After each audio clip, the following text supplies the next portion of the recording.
জাহান্নামের একটা করে ঢুকবে, উপরে এক বালতি করে গরম পানি, ওই গরম পানিতে পুরো গা পুরো দেহ ঝলসে যাবে।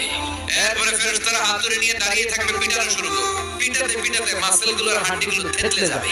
জাহান্নামের আগুনে জ্বলতে জ্বলতে যখন চামড়াগুলো গোশতগুলো ঝলসে যাবে, রব্বুল আলামিন নতুন করে চামড়ার গোশত গায়ের মধ্যে ফিট করে দিবে। ওই চামড়া গোশত আবার ঝলসাবে, আবার ফিট। আযাবটা মজা যেন ভালো করে টের পায়। একের পর এক শাস্তি শুরু এবার জাহান্নামে। যারা দুনিয়াতে আত্মহত্যা করছে, ছুরি মারছে, ও খালি ছুরি মারবে, বিষ খাইছে, খালি বিষ খাবে। যে মেয়েগুলো ওড়নায় গলা পেঁচিয়ে আত্মহত্যা, তারা জাহান্নামের রশিতে আর ওড়নায় খালি আত্মহত্যা করতেই থাকবে।